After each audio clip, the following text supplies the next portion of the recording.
No. And yeah, it's hard to get me to sit still. The ADHD athlete. I love it. Not really. I'm not going to pigeonhole you like that. I have bounced around a lot. I think it's more of I want to be good at everything. Ooh. Does that mean you're good at nothing then?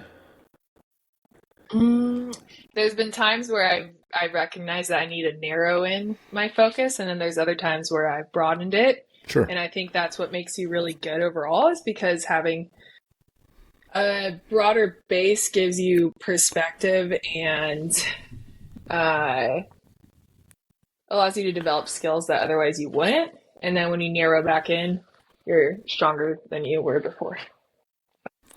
But yeah, Well, I have bounced around.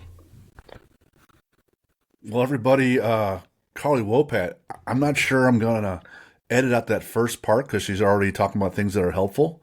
So we're kind of like already in the middle of it, and Yeah. we're already uploading. So usually there's a whole more things that go on behind the scenes, but we're having our conversation beforehand, and it's kind of just going well. But today we have not the Jane of all trades, but someone who's really good at a number of things, not just one thing.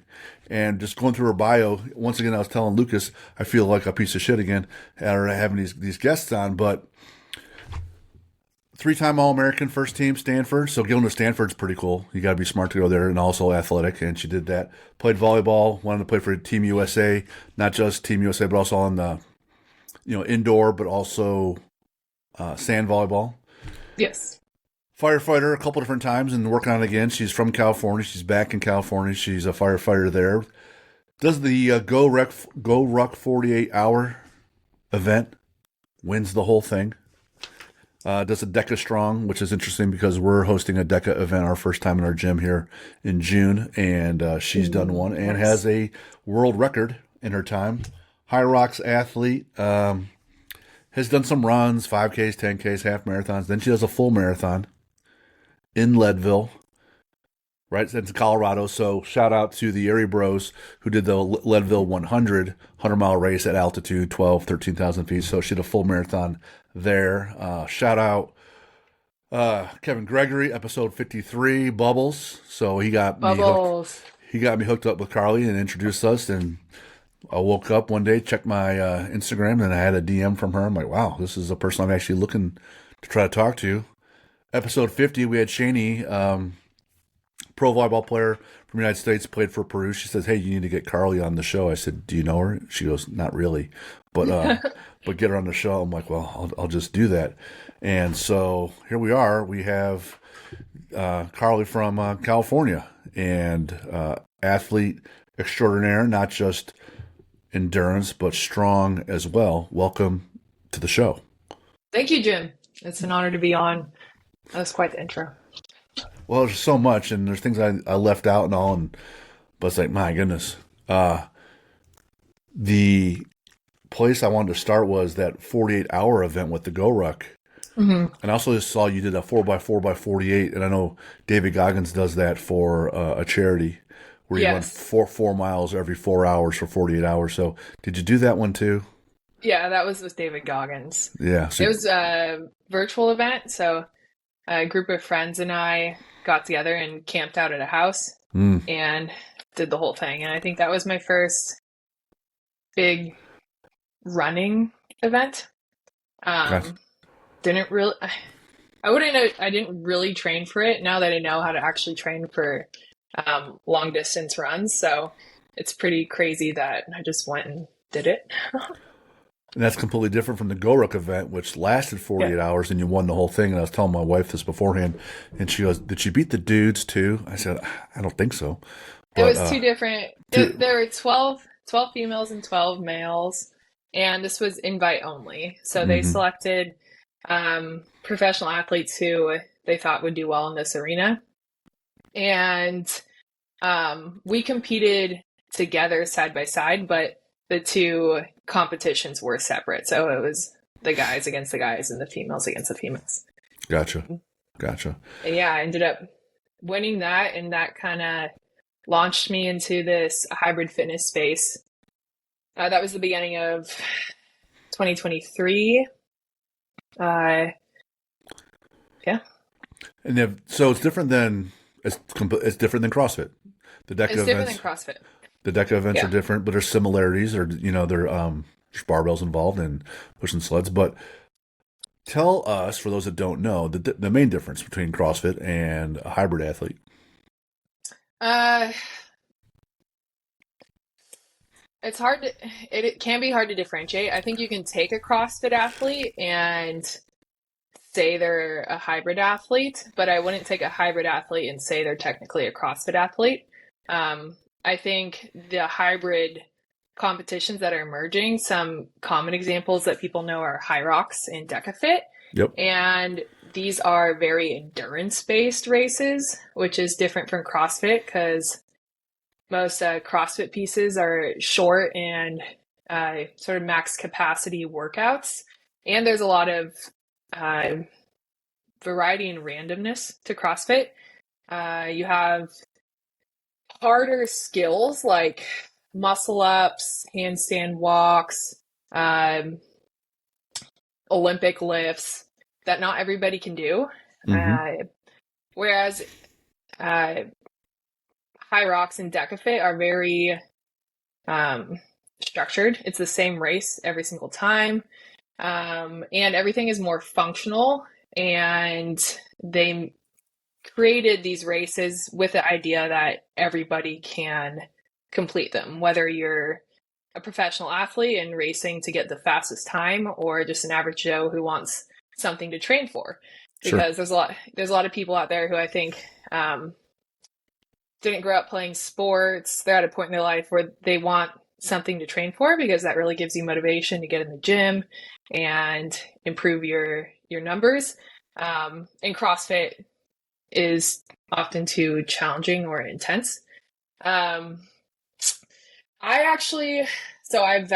ventured into High Rocks and into DECA, but my favorite hybrid events are these gritty multi-day events, like the Hypercon Games, Garuk, the Gark Games. Hypercon Games, Austin Alexander and Hunter McIntyre started it, so it's still relatively new. But the last one in 2024, I couldn't compete because I was in Fire Academy.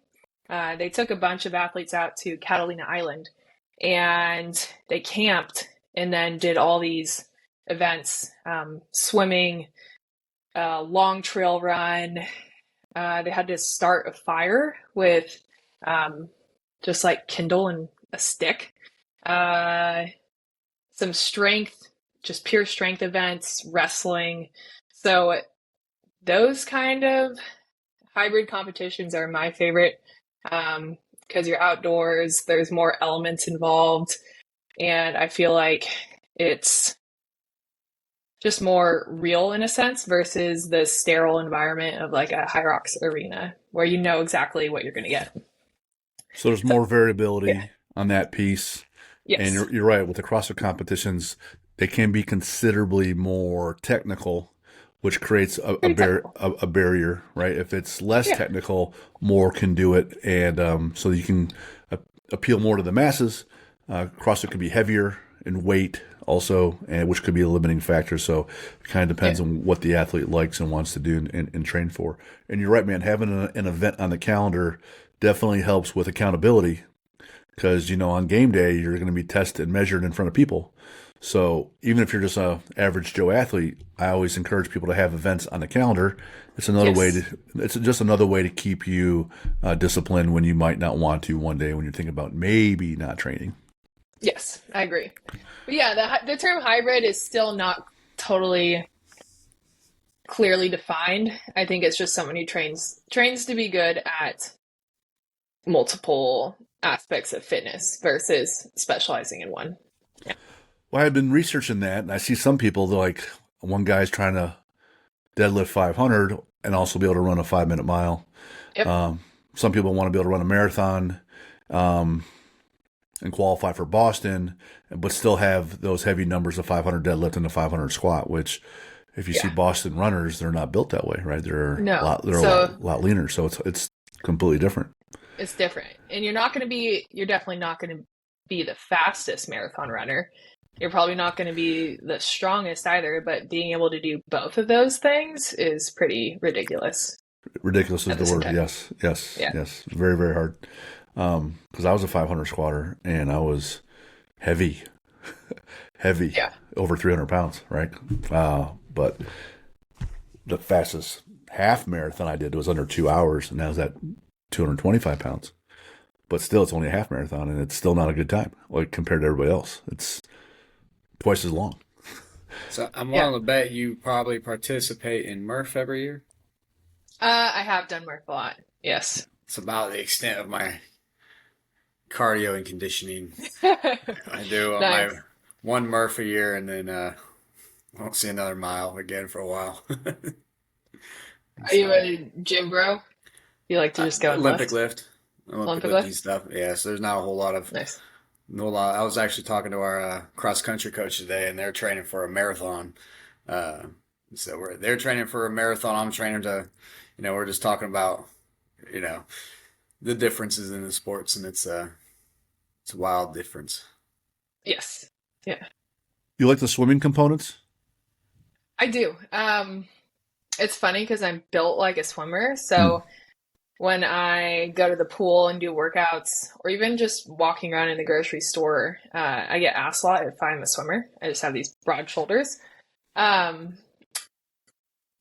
so I kind of wish I trained more for it when I was younger because I think I could, or just have the build to be really good at it. Hmm. But I was never super interested in swimming or water polo. I liked volleyball, basketball, track, just the land sports. But now, in the last 2 years, I've started to swim a bit more and been working on developing my swimming technique, and it's getting better. But it is brutal getting in the pool and doing some of those workouts. Hmm. Swimming is a whole different beast. Yeah. Yeah, for sure. And Uh, open water, oh my God. I went and swam in the ocean with some lifeguards this past summer, and I thought I was drowning the whole time because you're just, I don't know, taking seawater into the face and trying to breathe at the same time. The current is dragging you. It's gnarly. well, if you're up for an event, I have one in August. What is it? So I can't remember the episode number, but we had the Cathys on, two Cathys, and they both swam it. I was out there supporting it. A number of our guests were our Navy SEALs, and there are a number of SEAL swimming events around the country on the coasts throughout the year that raise money for naval special warfare and the SEAL community. And so the New York City SEAL Swim Yeah. that Bill Brown runs is August 16th. I just got the date yesterday. And what you do is you start in New Jersey, you run a mile, and there's a bunch of pomp and circumstance and a lot of fun stuff in the beginning. And then from there, you swim to the Statue of Liberty. And there's a spot where you stop there and you do 100 push-ups and 22 pull-ups. And then from there, you swim to Ellis Island. Same deal. And then you swim to Manhattan. And then from there, you run a mile to the World Trade Center. And then the whole thing kind of ends there with more speeches and stuff. So you do Huh. about 3.5 miles swimming across the Hudson over to Manhattan with push-ups and pull-ups along the way. Last year, I went out there to help support it. They raised like 700,000. Was outstanding, right? And so Bill's, asked me to do it this year, and I said I would. And I have no background in swimming, and so been working on that since last June, and for 2025, and turned 50, and so that's on the calendar. So, anyways, Nice. the Cathys did it. It's like 400 people did it. There was maybe, I don't know, 25 females. You get to wear And, fins though, right? yeah, you have to wear fins, except the one Kathy that's 62 years old and leading the pack and doing all the pull-ups, swam it without fins Oh my God. and was beating ass on everybody. She competes internationally in triathlons, Okay. but her father was an Olympic swimmer, and she's been an endurance athlete her whole life. And 62 years old, I'm there with a bunch of dudes keeping pace, and she had no fins on. And I was like, That's "Oh my!" insane. Yeah, right, Yeah. right. And I'm like, "Okay, well, we'll make that happen." Yeah. No, I actually got invited to do that swim a year ago. I have a friend who's a SEAL, and he now runs this sleep program. His name is Rob Sweetman. And he was trying to get me to come out and do it, but I couldn't Nice. because of some conflicts. This year might be tough because I'm still on probation for my new fire position. And I get that wraps up October 13th, but until then, I can't change my shift schedules around yet. And I also just have to be careful not to get hurt. So Gotcha. I'll look into it. If it falls perfectly on one of my off days, I might be able to swing it. But It'd be neat. next year for sure. Cool. Yeah. All right. So, given your background and all the things that you're involved in, any place you want to start first? Because if not, I'm going to ask you right away about splitting your chin open. Yeah, let's start with high school volleyball. All right. So, CIF championship, is that California? Right? Yes. Yeah. And split your chin open right before the championship match. Yeah. So my high school team was very talented, which was awesome. We had a lot of girls in my grade. It was our senior year, who, yeah, were really talented. So we went on to CIF championships, and we had this ritual of doing a little dance warm up just to get all hyped up. And I thought it would be a great idea to do the worm on cement. And I smacked my chin on the ground and stood up. And I knew I hit the ground pretty hard. So I wiped the back of my chin with my hand and saw blood and turned to my coach. And I was like, "Hey, Garrett, is my chin split open?" And when I tilted my head back, the whole thing was just opened up. Oh, shit. And I remember the look on his face. He was just like, literally 5 minutes before the start of the match. So yeah, just panic in his eyes. But we put this big Band-Aid on the lower half of my face and went and played, and we crushed them and won the championship. And then I went and got stitches. Dang. So All on the same day. all the same day. Yeah, so that's always a pretty good story. But yeah, high school was definitely a great start to my volleyball career.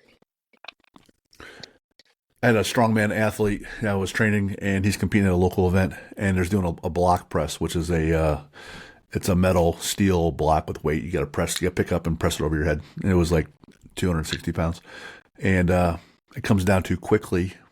And it's not very forgiving because it's steel, and it hit him right in the head on top. And he finishes the lift. He's got time in between events.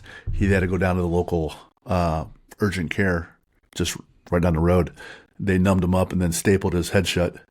And then he went back to the event and then beat everybody. And that was just last year. And I was like, That's oh nuts. my, nuts!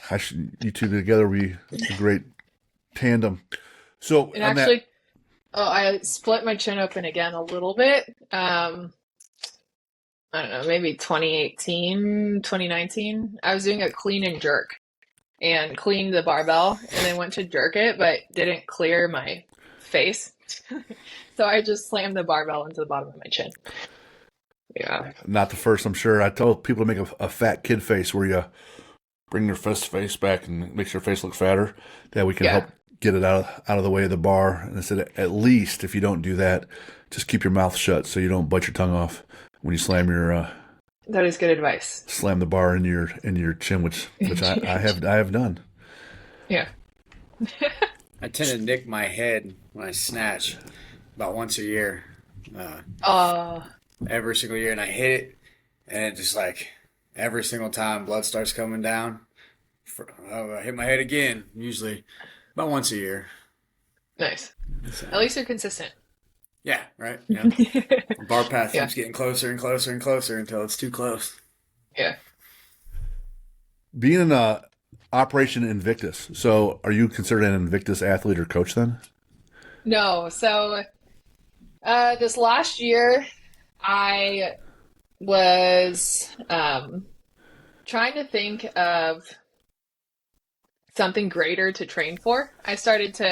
Oh boy. Uh, I started to apply for some more fire departments, and I knew that's something I wanted to do. And then I was looking at competitions and asking myself what really motivated me to train because it wasn't, I don't know, I've never been super into high rocks, deca fit. Again, I just felt like those were too sterile, and I wanted something that's just super gritty and mental. And Go Ruck has this event called Selection. Unfortunately, they didn't do a Go Ruck Games the past year, so but they do Selection, and it's similar to the games, but um, all sort of niceties are stripped away, and it's 48 hours of just like Hell Week.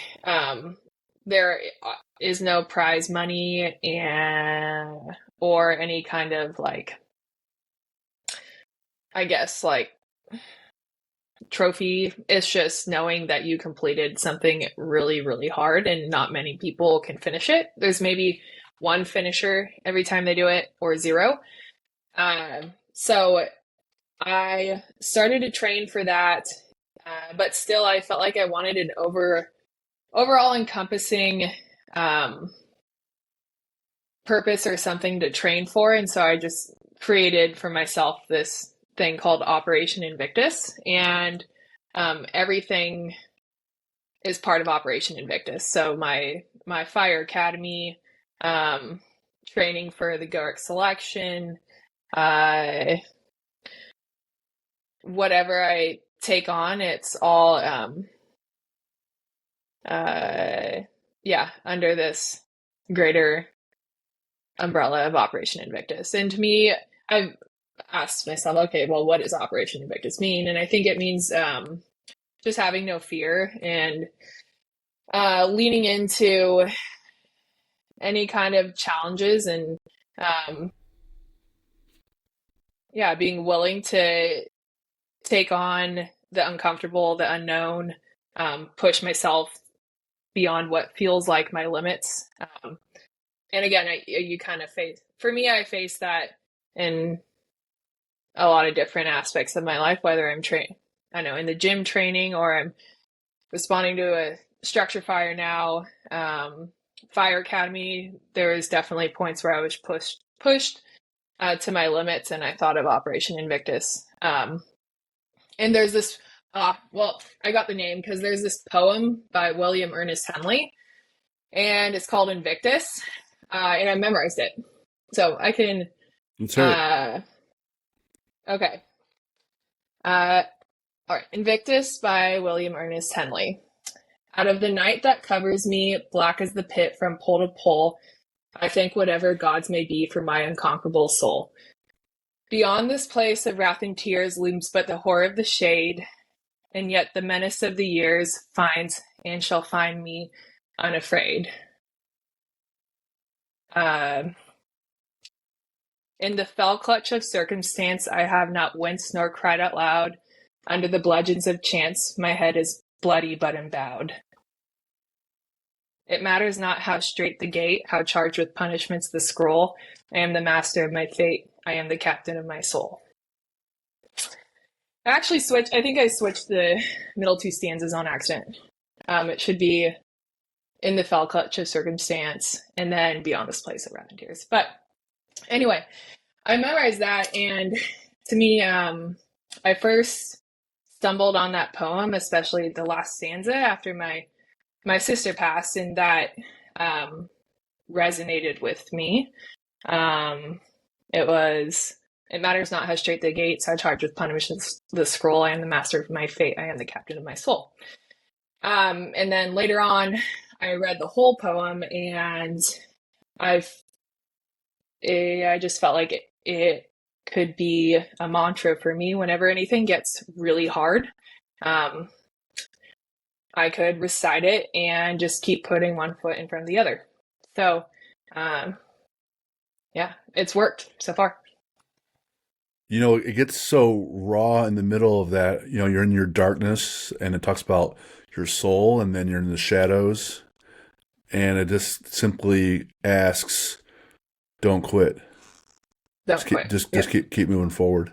And so Sisu is one of our core values, and it's my first tattoo I had, and it simply means, when you're at your worst and you're thinking about giving up and quitting, or addiction or suicide.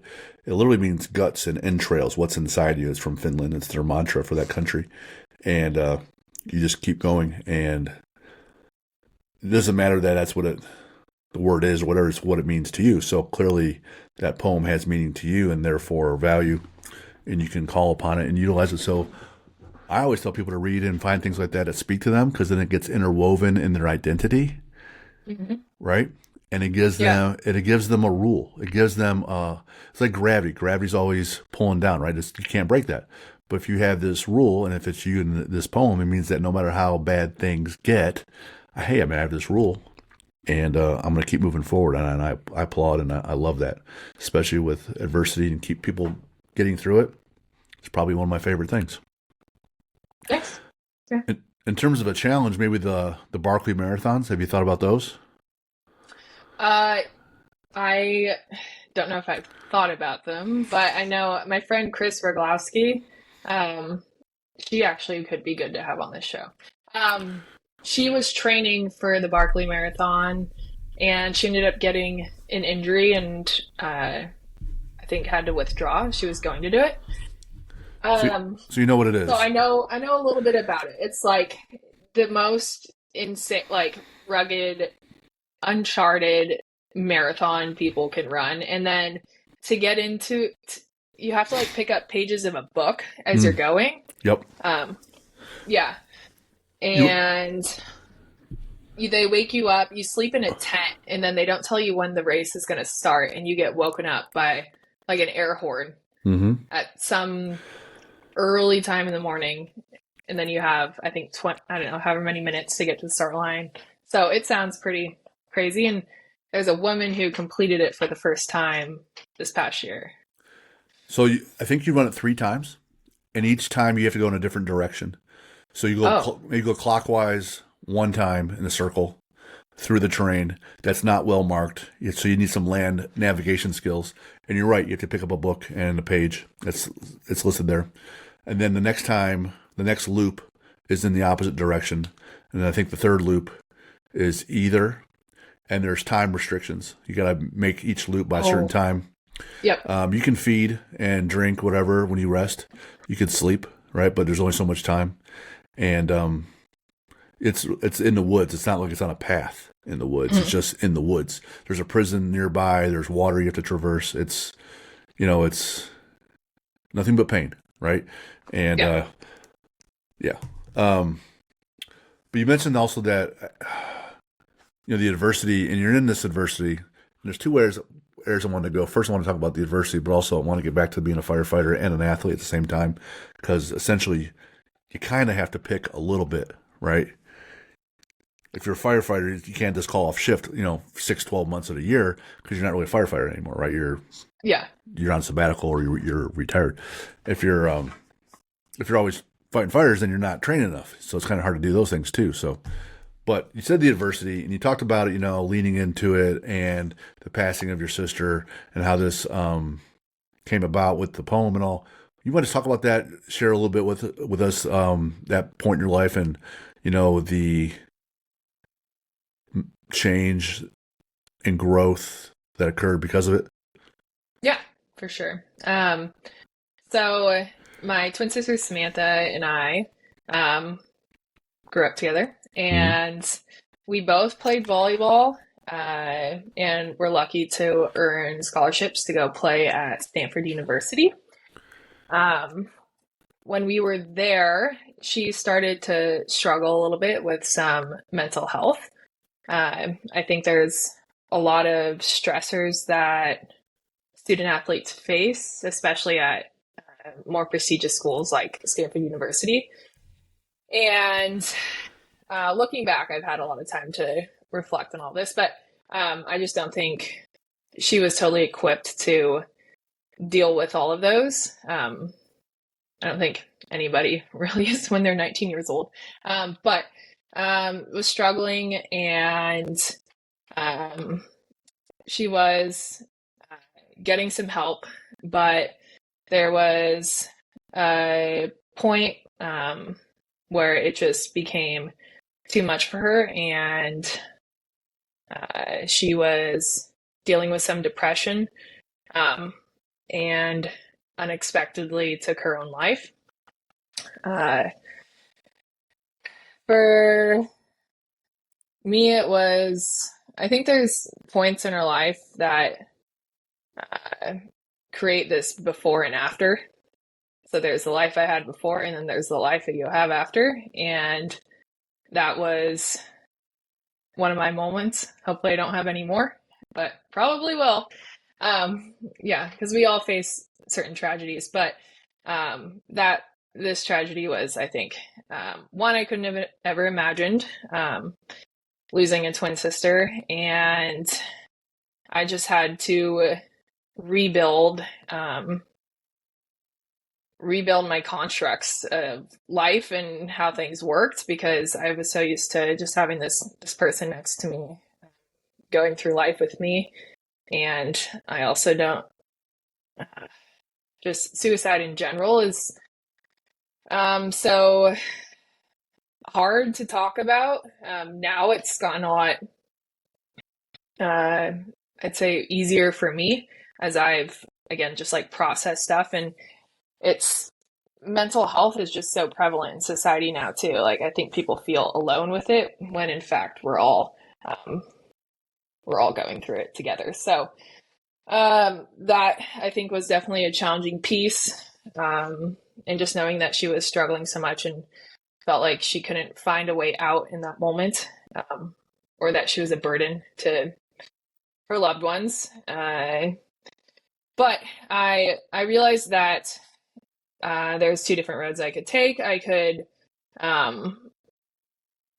let it sort of tear me down, or I could use it to make myself stronger. And I knew she wouldn't want me to stop living my life and pursuing my dreams and going after great things. So I kind of took on the idea of living life for the both of us. And yeah, from then on, I know as well, I can overcome anything. I've already overcame the hardest thing I could have imagined. So what else is there? Really? Yeah. That's the real shame in that, Alex Ramosi talks about this. Yeah, when you interview or talk to champions or people that won at a very, very high level, they're just always so broken because it takes so much to get there. It's not just the physical things, to go through the physical things all the time, day in, like extreme, physicality. To not just be invited to the 48-hour Go Ruck thing, right? You get invited, you're already a high-level athlete, then you win the whole thing. Like, you've been going through so much. So when you talk to these people that have done such amazing things, so much has gone into that person, either surrounding them, the whole village, people help build that person up and support them. But there's usually so much loss. Got hurt, broke this, lost this family member, lost this game, grew up alone, grew up, no parents, whatever. And so that they're so broken that they find that level of resilience. Like, no one is very, very resilient from having a really simple, easy life, right? People that want to be resilient, you only get that from having to go through pain. Hard things. The only thing I thought I might, I'm not necessarily disagree, but you say you don't want to have these before and after moments in your life, but you could have great before and after moments, like that's true. Getting married, having a kid, right? Taking over a career, like being back in the fire department. Like, hey, before I wasn't a firefighter, but now I am. So just there's some positives there too. But I don't know what to say. I think you choose those. You do. And then there's others that are unexpected and yes, but it's E plus R equals O, right? Event plus reaction equals outcome. E does not equal event does not equal outcome. It's the reaction. So it's hard I can't relate because I haven't lost a sibling. I haven't lost someone that, to suicide like that. I'm sorry. I'm sorry that happened. And I'm sorry that, I don't want to say I'm sorry you had to get so broken to be this resilient, because it helps make you who you are. It's just too bad that you had to go, that pain had to be there. But you turned it around and utilized it as best you could, and I'm sure you still have to. And it's the same with other people in your family. It's just Thank hard. you. Yeah. It's just hard, but at least you keep going, right? And that's the whole point behind the poem too. Um, so if you had to pick, because you're a really resilient, hardworking, competitive person, just be a firefighter the rest of your life and compete there, or compete in athletically. Yeah, Which one speaks to your identity more? that's been one of the hardest decisions I've been, um, I guess, trying to come to conclusions with over the past, I don't know, 10 years Sure. or so. Um, let's see. Well, it started with volleyball, and my goal was always to go to the Olympics and win a gold medal. Um, and I was training with the national team, the indoor national team. Um, and while I was still training there, I was just thinking about what else is there for me, say after a volleyball career. I just didn't feel um, entirely fulfilled only playing volleyball. Um, so I started looking into different careers, and I remember telling some of my teammates, I think I want to be a firefighter, um, just because I thought firefighters were like real life heroes, and my personality was, I don't know, the kind of one that would run into a burning building at that point of my life. I just had that little bit of crazy in me. So firefighting definitely appealed to me. And I went after practice one day, I went to this recruitment seminar. And I remember going and learning more about what the job actually entailed, because all I knew was, oh, they go and put out fires, they ride these big red trucks and engines. But I went there and they talked about all the emergency medicine side, the kinds of disasters we respond to, car accidents, violence, earthquakes, mudslides, 9/11, all of that were the first ones to show up on scene. And I walked out of that seminar and I just knew I wanted to be a firefighter 100%.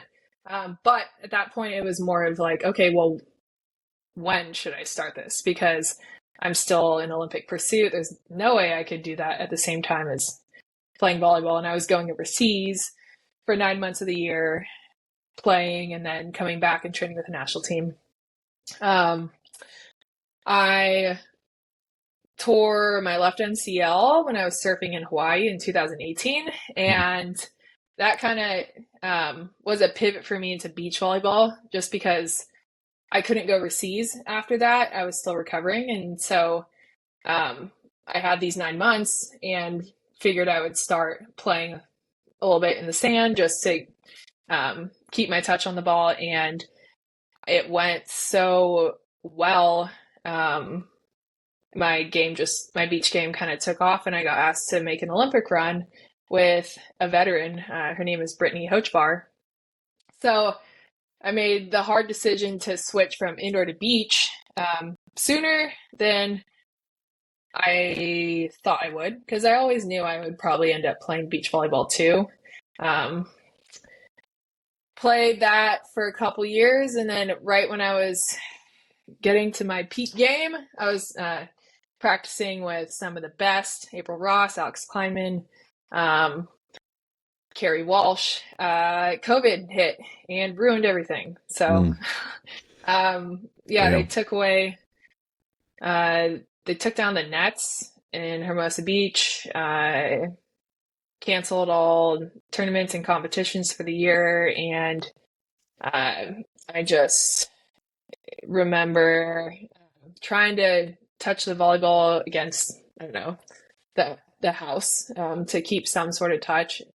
But it was really hard mentally because I was just felt like stagnant, and I didn't know if the sport would come back or when. So after doing some internal work, I decided to lean into firefighting and just start it. I was like, okay, I'll start this career, see what happens, and maybe eventually I can do both at the same time. I can play professional beach volleyball once I'm already working the job and working shifts. So went through a private fire academy. First, I had to take a bunch of fire science and technology courses online. Then 5-month fire academy. Then I got hired by the LA City Fire Department, went through their 5-month fire academy, and then started working and began playing a little bit of volleyball. And then more volleyball. And then I was just really fired up on volleyball again and had this opportunity present itself to make a run for the 2024 Olympics, which just happened. So now I was in a really tough position because realized, okay, I have this great career I've invested a lot of time and energy into,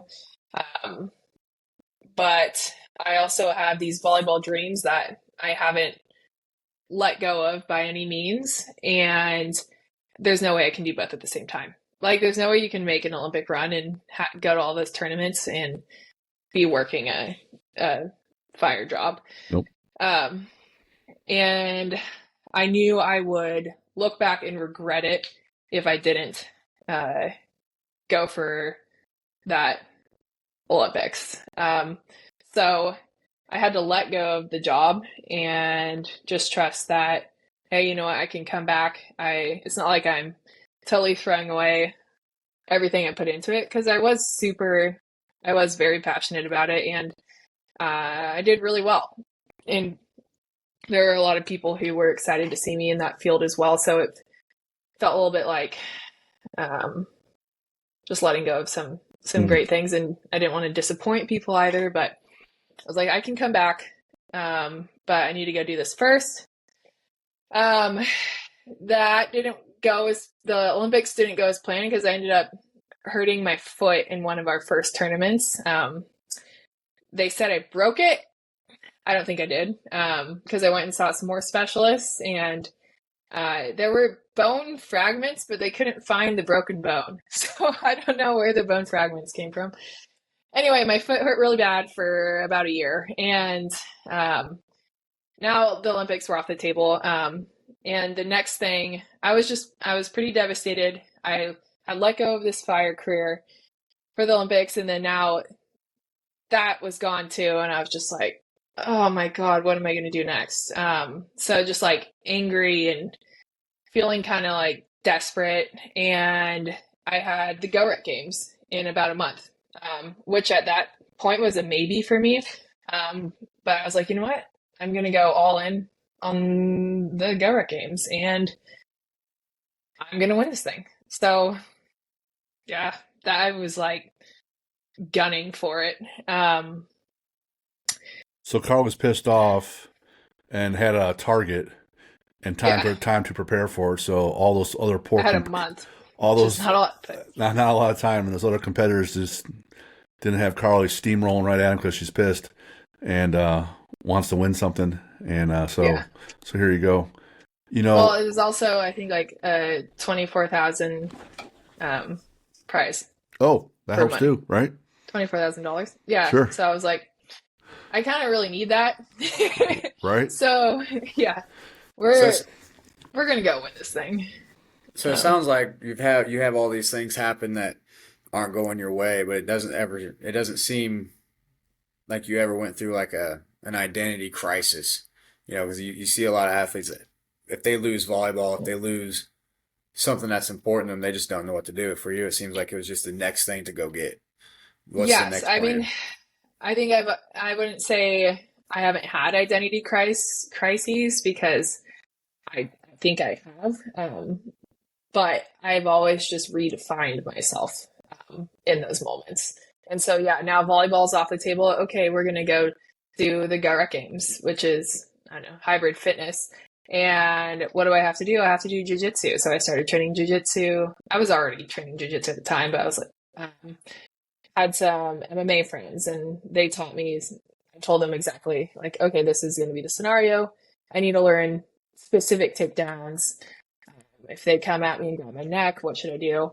And then my foot was still hurt though. So there's some things I couldn't do. I couldn't really run a whole lot. I just strength trained and did cardio on the bike. And then when the Garrett Games came, I put this like tight ankle brace on and took ibuprofen and went and competed.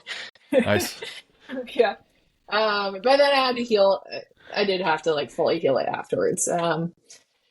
But yeah, I won that. And when that wrapped up, I was talking to one of the other competitors and his coach was standing right there. His name is Ryan Geiger. And started talking to him about training more seriously for hybrid fitness stuff. Because I also told myself before the Garrett Games, I made this little, I like to make little bets with myself, but I was like, okay, if you win this, you have to train seriously for hybrid fitness and kind of let go of volleyball. Because I've always known like you can't do everything really well at the same time. One thing has to be your main priority, and then everything else can just be like backup. So up to then, volleyball was the main thing I was training for, and then I would go do CrossFit classes and stuff on the side for fun. But I made, after the Garrett Games, I made that switch to hybrid fitness being my main priority for training. And yeah, that's when some pretty cool competitions came my way and set that DECA strong world record, won the HybridCon games, started doing some high rocks races and more.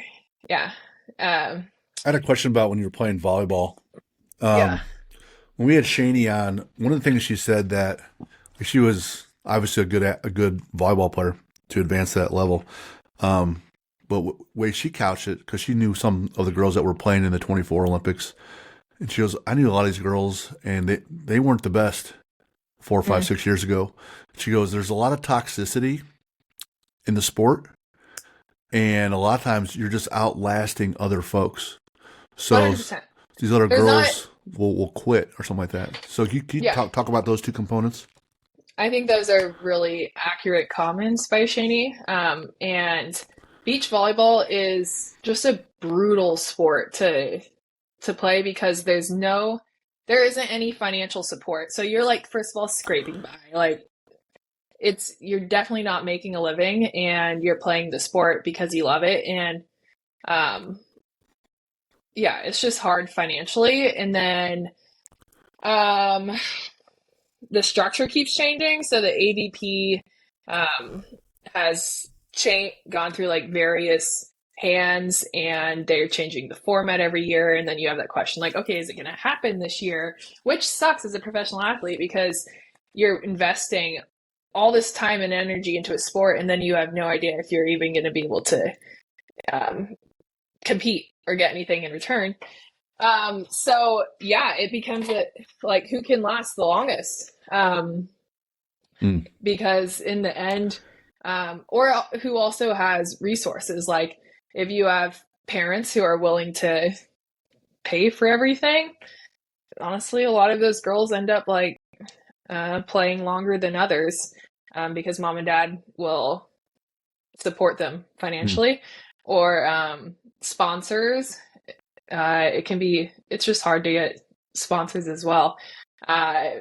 So yeah, the Olympics rolls around, and yes, a lot of those teams have worked really hard, and they are some of the best players in the nation. But I wouldn't say you do see teams or players go to the Olympics who are not the best. And like the beach volleyball players and community know that.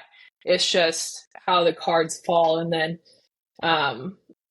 yeah, they outlasted others. They had more resources. And then to qualify, you have to go and play in all these tournaments and win points. So it's also who can go and play in as many of those tournaments and win those points. One of the things we talk about is building the athlete mentally and physically. And the one component I get a lot of head turns where people don't really believe me. I say that teammates is a huge part of you being an elite level athlete, whether it's those people pushing you, but you just listed a whole bunch of teammates that don't play. Parents, sponsors, other jobs, other resources. And if you don't have those outside teammates and you haven't cultivated those relationships, at some sports at the highest level, you just fade away. And it doesn't matter that maybe you're 6'4" and you got a 36-inch vertical and you can, smash the ball, blah, blah, blah. That if you don't have these other components, it's a limiting factor. And you say, yeah, well, sometimes the best girls didn't play. What about, Shani also said that she had a year off because she tore an ACL and she used that year to get a lot stronger. She started doing a lot more squatting, box squatting, just really strengthened her body so that when she came back to the court, her vertical was higher, she landed and could absorb force so much easier. Talk about strength training and playing, not necessarily an endurance sport, but one there's a lot of power and explosion and impact. And without the strength training, where you would be as an athlete or how it's helped you. Well, the way I trained for volleyball was quite different than the way I train now for hybrid. Oh, for sure. Yeah. Completely different sports, but back then. Back then, how did I train to prevent? How do you incorporate strength training to maximize you as a volleyball player? Oh, okay. I started. Well, I think the peak of my strength training for volleyball was when I started working with P3. They train professional basketball players, football, soccer, and they have one facility here in Santa Barbara. So I went in and it's pretty amazing what they do. They put on these electrodes and they analyze your body mechanics, and a lot of sport is force production. Yes. So how you land or how you jump and then how you land and absorb force, rotational force. So any kind of overhead sport like volleyball or baseball, a lot of that is just generated through thoracic rotation and being able to build velocity for your body like that. True. Jumping is also just like how much force can you generate off the ground? Can you land safely? So working with them, I did a lot of like single leg unilateral strength, like rear foot elevated deadlifts. We did do some squats and snatches, but for example, squats, I would only squat, it was only quarter squats. And then we used chains, and the focus was on moving concentrically as fast as I could. So basically like out of the squat as fast as I could, and then sinking back down at a normal or slower pace. Yep. And then snatches were only from above the knee, and it was lightweight. And again, moving the bar as fast as you can is the goal. So I would, we use a lot of bands. What's the machine called? It's cable machine for rotational stuff, med balls. Yeah. So I would leave these workouts and I would just be toast. And it would kind of blow my mind how using lighter weight, but moving things just with maximal intent of speed can just zap your central nervous system. Sure. And that's what I got, I think, like the strongest and the most explosive. You also want like plyometrics and agility in there, but they would get mad at us if we would go out and do any kind of like long, slow run Right. or bike ride for an hour because you're using different energy pathways. Yep. And yeah, and also you, as a pro athlete, and I've learned this more and more over the years, when you rest, you rest. Like you should be doing nothing. And I think a lot of athletes struggle with doing that. That's also why I think being a pro athlete is a full-time job because you're either training or you're playing a sport, and then you almost have to be lazy in your off time, like play video games, read books, sleep, because you need not only physical downtime, but mentally you should be just like off as well. Yeah. Um, yeah. If you're competing day one or day two at the Olympics, a lot of times Mhm. those athletes skip that parade into the arena and around the track. Yeah. They're on their feet in line for hours, Oh no. and they're like, Yeah. yeah, there's no way.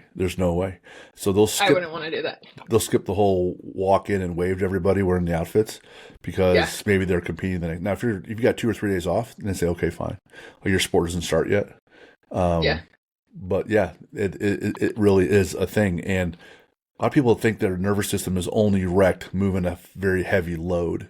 Well, Mm-mm. it's going as hard as you can, whether the load is heavy or 70% or 50%. You're still going as hard as you can, right, Yep. to maximize that force production, which then wrecks your nervous system. So it doesn't matter, Yeah. right? And, Yeah. and if you're holding the weight, it's even worse because then you're using your nervous system all the way out through your extremities.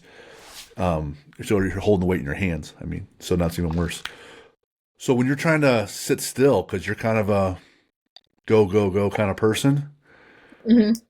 like you got to like chain yourself to the bed because you make these bets with yourself, or how's that work? Or are you sitting around playing Super Mario Brothers, 5-6 hours?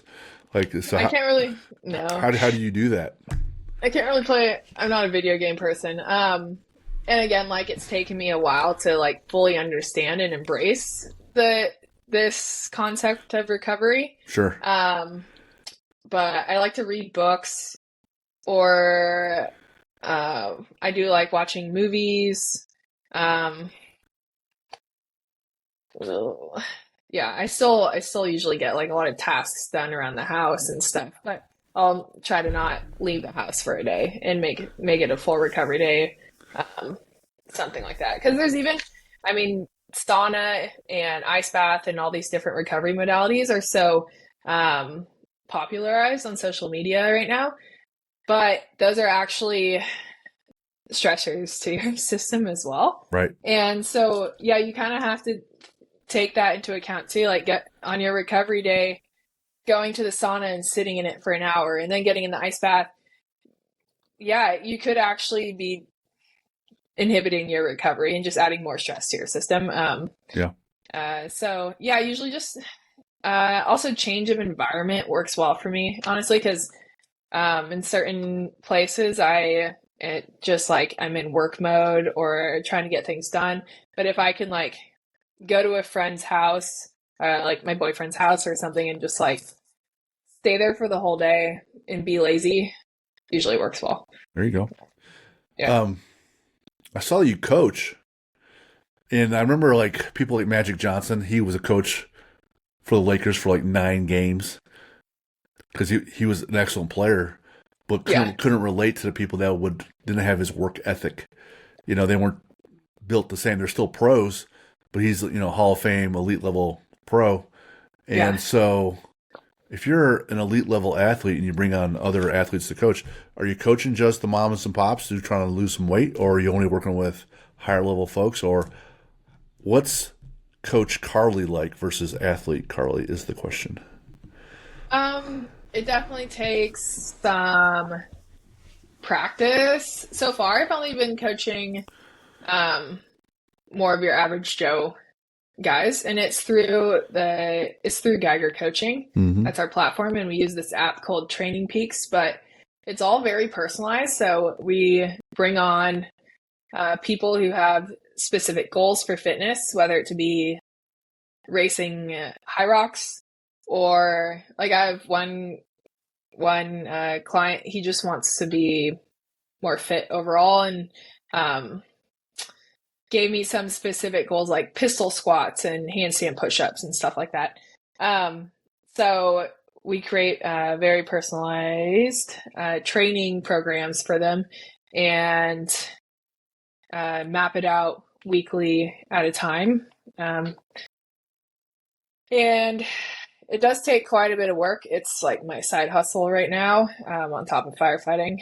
So I have to like juggle my schedule around and just find time to get on my computer and make the phone calls and text messages and emails and stay in communication. But it is very rewarding, and I think right now I'm also at a time where I'm thinking about where I want to take it next. If I'm to take on some more athletes, if I want to, for example, I think I might lean more towards first responders and start creating workout programs with first responders in mind, because I have been through 3 fire academies and now I'm working shifts and still training, and I have a really good idea of I think what it takes to get through fire academy and to perform well on the job. So I think that could be a good avenue. Okay. Yeah, we'll see. All right. Yeah, but right now I don't know, I'm kind of coaching more average people's. I guess I should. How about this? Are you super intense on those people, or not so much? Not so No, much. because you can't. One of the first things, Ryan, he's sort of my mentor with this, and one of the first things he told me is you cannot. They are not you. Right. And so, So like you cannot impose your expectations of yourself on other people, and right. yeah, they're not you. And so I understand that. You gotta meet. There's still time somewhere. Sorry, you gotta meet them where they're at. Meet them where they're at. Yeah. Mentally and physically, and then you just move them up a little bit, right? Just like everybody else, it's a natural progression, doing things incrementally. I was struck by on the questionnaire, you talk about mindset, and he said a couple things that have been really helpful for you is having a strong morning routine and creating an accountability system. I like the Tim Ferriss's quote: "Goals are for losers, systems are for winners." The goals are just targets, but the systems are what get you there. So those just move together on your morning routine and your accountability system. So what's that look like for you? So there's been times I think the thing that really started a lot of this was James Clear's book, Atomic Habits. Episode 8 for us, man. Yeah, I read it and I was like, it just answered a lot of questions I'd been thinking about and really resonated with me, and I could immediately implement it into my life and stuff I was doing. So I became a little bit obsessed with like morning and evening routines for a while, and it worked well, but I also realized like I don't like the rigidity of being like, I have to do this at this time and this at this time. And there is something about flowing a little bit through your day. So now I would say there's like a rough morning routine I have, but I've learned to recognize like each day is going to look a little bit different, and creativity works best also when you're just kind of like in this flow state. So in general, I'm also working shifts, so I'm like, some days I'm incredibly sleep deprived and other days I'm not. So it's a little chaotic. But wake up. I like coffee, so drink coffee. It's pretty much the first thing I do. I get up and I start making coffee. Make my bed. I am big on that. And then I start thinking, I write down on a notepad all the things I want to accomplish or like tasks I want to do that day, just like I start thinking about all of them and I write them all down. Um, I'll go for a walk around the block first thing, and I'll usually carry my coffee with me, and I'll just do like, for some reason, my brain works better when I'm moving. So I'll continue like thinking about anything I have to do for the day. And I start time blocking. So the list that I have is usually way longer than what I can actually accomplish in a day. And so I start to time block and be like, okay, I need to go to the gym by 9 a.m. I'll be there till 11. And then from this time to this time, I'm going to the city hall. I'm turning in these forms. Then I'm going to lunch with this friend. Then I'm going to hot yoga class from this time to this time. And then I'm reading and journaling in the evening. And the time block, and then I'll try to set usually one or two like main tasks that have to be accomplished. Because again, like I usually try to do more than is possible in a day. So I've learned that like, okay, simplicity is usually best. Just have like one or two main tasks, and then everything else kind of fills in. Because I know I'm going to go to the gym. I know I'm going to train in some aspect because that's just a daily habit for me. There's other things that like are automatic. I don't really have to think about. But yeah, go for that walk. I usually think about, I journaled for a while on like things I'm grateful for, 3 things I'm grateful for, 3 intentions for the day, and then 3 things I can control. Now I've started doing that on my walk. I'll just vocalize it out loud to myself. And that works just as well, I think, than sitting and writing. And then once I get back to the house, I just start going. I do think I am a big journaler or writer. There's been times where I've done it a lot in the morning, and now I tend to do it more in the evening, and I like to call it day debriefing. So I'll mentally just like go through my whole day and like kind of like from a third person perspective, looking down on myself, and I'll be like, okay, what was I doing? What was I thinking? How did I feel about this? And I try to focus on, I'll make lists of like, what did I learn throughout the day? And that, or also like, what are some mini victories? And then is there anything I could do better? So yeah, I literally debrief my day. And when I do that, for some reason, I sleep so much better. Well, there's a couple things I absolutely love about that. And we're big on Atomic Habits.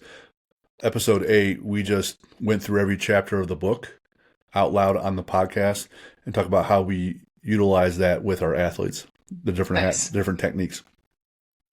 And it wasn't until the last, like I've been working on this philosophy for the last three years, it wasn't until the last 6-12 months where I would have my morning routine and my evening routine. And I'm like, like you said, sometimes you do the things while you're walking now, and I would get stuck on being rigid on checking these boxes. And some things I need to be rigid on. Get up, like you say, making the bed. I always do that. But if I can get some other things done and it's just not done at that moment, okay, fine. Like I did the dishes at a different time of the day. Okay, and took care of the kitchen. That's fine. And so it's not just the law; it's the spirit of the law. It's not just the rule that I have for myself, but the spirit of the rule. So if I can accomplish these things, otherwise, if it's just creating an extra stressor and I'm getting pissed, well, fuck. Yeah, then it's not. Then you're fucking yourself, right? So and there's certain things I've noticed that just flow well together. So you can, if you have this like idea of everything that needs to get done and then you start going, a lot of times you can accomplish more in that sense. And I don't know. I like to take in a moment, taking a breath, like, all right, here's my list for the day. If I spend 5 minutes, 10 minutes, just kind of I can either meditate or not, or just walk or not. But some clarity will start to come there, even if you're not even specifically thinking about it. Your brain is still working, and so Yeah. I found that very helpful. And to your point about what do you do at the end of the day, Lucas and I have been going over this back and forth. So I'll tell you about the book that came out. Well, Amazon just took the planner. So I wrote this planner. It's for 3 months. It's your calendar, and it asks the same questions you just said. And so at the beginning, at the end of the day, things you're working on, you can time block.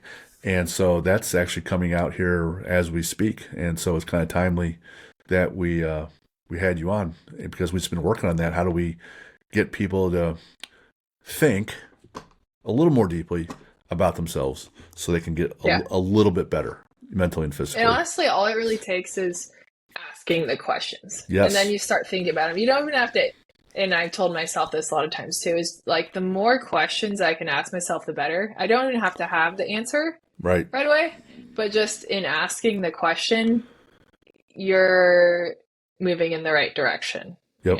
Yep. That after action report for yourself. Love it. Big plans for 25 for you? 2025, I am trying to make it like a year of investment for myself, financially, career-wise, relationships, which is tough because I think I've lived so much of my life just like going after all these big adventures and competitions, and investing means kind of like hunkering down and putting in time and kind of laying low and just knowing that it will reap bigger rewards in the long run than going after things that I want to do in the moment. So fire for sure.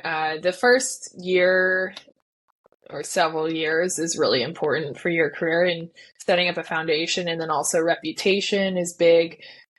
So there's still a lot we have to learn on probation and complete these task books. In every shift, we're going out and training and reading all these standard operating procedures. So a lot of my focus will be there. And then I've set some goals financially, and I really want to buy a house in the next couple years, and Santa Barbara is a hell of a place to buy a house. Yeah, so I'm trying to figure out how I'm going to do that. Might have to go like a little bit into Ventura. We'll see. But basically saving and investing, finances. I am super eager to start competing again, however I can. I just did this Battle Bunker New Year's challenge that was virtual, which worked out well because you just had to film yourself doing these workouts and submit them. We'll see. There's some firefighter competitions that are cool. The firefighter challenge, and then the fire and police world games. Yep. So I'm going to look into those because I think just talking to Ryan, my coach, he's like, yeah, you could go win the firefighter challenge if you started training for that. So I'm like, ooh, that'd be fun. That'd be cool. Yeah. And I still have my eye on some competitions like the HybridCon games and Rally in the Valley. But we'll see. My training during Fire Academy, we were just like getting beat down every day physically. So my training, I had to kind of let go of it for those months, and I still honestly came out like super fit because we're just doing workouts and turnouts and all kinds of crazy stuff all day. But now I've been getting back into a rhythm of structured training, and my strength is coming back pretty quickly, like you saw with the power cleans. It's just kind of been a little bit of a learning curve figuring out how to train while working shifts. So when I'm on, they are big on physical fitness and PTing, and the gyms we have at the stations are legit. There's everything I need, like ski ergs, rowers, assault bikes, lifting platforms with barbells, dumbbells. So I can get my workouts in.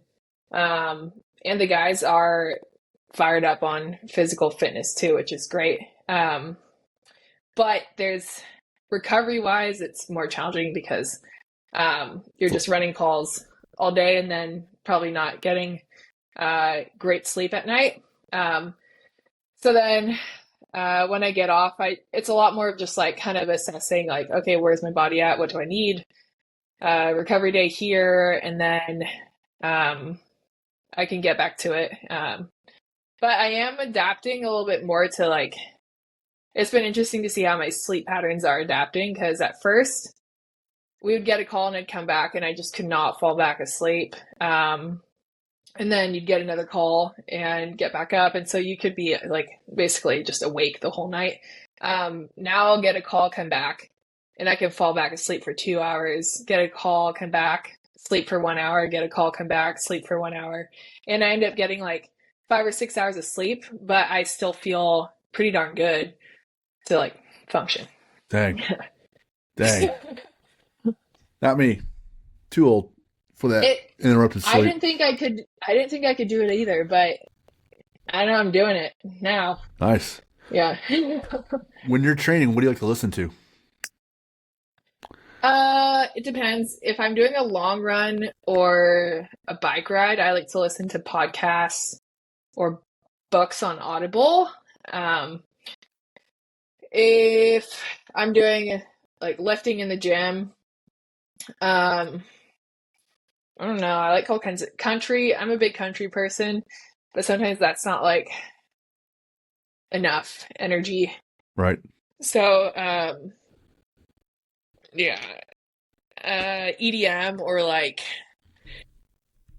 I wouldn't say metal, but like a little bit. Yeah. All right. Little bit. I'm getting there. What's a vacation adventure for you, and or your boyfriend or whoever, but it's not a physical event? We talk about those quite a bit. Like a vacation. Yeah, like not just the Barclays or I'm going to go climb Everest, well, I'm on vacation. Oh, right. Shoot. Right. Yeah, because that's how all my vacation, that's all the ones I want to do. It's where you go and rest.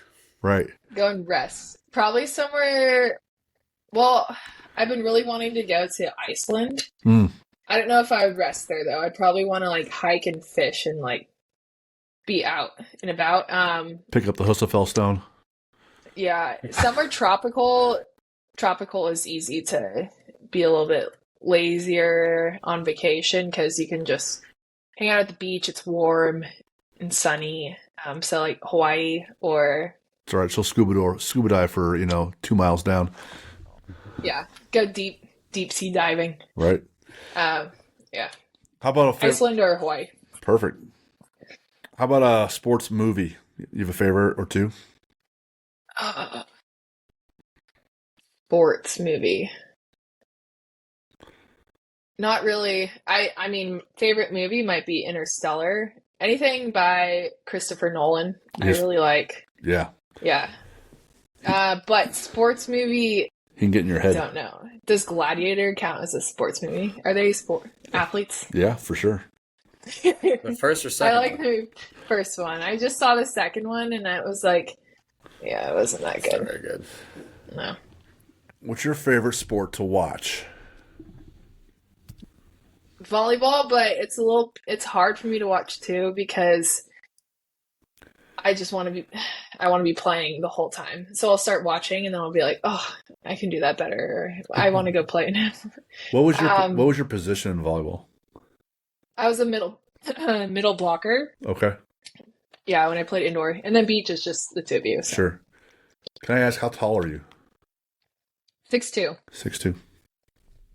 My niece plays, and she's 14, and she's 5'10", but we'll see, right? Her dad's 6'5", her mom's 5'11". That's pretty tall. Yeah. But her older sister just stopped growing and stopped at like 5'9", I think. And mom's 5'11", and dad's 6'5". So we'll see. So middle blocker, 6'2". Nice. What's your favorite athlete to watch? Uh, favorite athlete. I've never really been, I don't know, I've never really been one to have like an idol athlete, which is, I don't know if that's weird or not, but I've That's never right. had like a favorite team or um, a favorite athlete, really. All right. Yeah. Fair enough. You have a book you could recommend or that you like? Like, Atomic Habits. all right. Yeah, if anyone hasn't read that, I would recommend it. Yeah, it's a good book. For the last 4 or 5 years, anytime one of our high school kids, when they graduate, go to college and they leave our gym, you get invited to these open houses, and that's been my gift to them for the last 4 or 5 years. I just wrap up and, hey, here's your book. Use it in college. Some use it to probably as a doorstop. Others actually probably read it. But Yeah. we've been giving away Atomic Habits books for quite a while. Do you have a Good. favorite Nice. superhero or villain? And this could be fiction or nonfiction. So it could be a real life person or not, Oh, but or it could be whatever. Could be in a story. Favorite hero or villain? hero. Hero. Thor. Okay, he's good looking too. Uh, yeah. I mean, mostly because Christopher Hemsworth, but Right. um, yeah. Yeah, and And then also I just like Vikings. Because I like to think I'm a Viking. like it. Villain. I can't think of any kind of villains. What are some good villains? The Joker. Most popular. Ooh. Joker is definitely most popular. I like Hannibal Lecter from Silence of the Lambs. Oh, that's a Like good one. He's probably my favorite because I he's like Palpatine off of Star Wars. yeah. Brad Pitt's character in Seven. It's a good one. I kind of like I like the Joker so far, picking from those. Yeah, another Christopher Nolan movie. Mhm. Um, favorite lift in the gym. Uh, yeah, Olympic lifts. So, cleans and snatches are probably my favorite. I just love snatches. I also have really good shoulder mobility, I think, from all the volleyball mobility I did. Sure. So it's really fun to do anything overhead. Because, yeah, I'm good at it. I have a favorite quote question. I don't know if you have a different one than the poem, but what was the title of the poem again? Invictus. Invictus. Do you have a different favorite quote, or is that poem going to be it? Um, Which is totally cool. yeah, we'll go with the poem. Let's go on. I don't know. I read quotes or mantras and they usually stick with me, but um, that one I think is, yeah, I remember my favorite. I remember graduating college a while back, '97, and I'm watching military movie. It's G.I. Jane. It's Demi Moore, and she's trying to be a Navy SEAL. Right, is the premise of the movie, Okay. and so there's a lot of Hollywood going on there, right? Yeah. However, the instructor quotes this D.H. Lawrence poem entitled "Self Pity." It's real short, and he starts off and says, "I never saw a wild thing sorry for itself.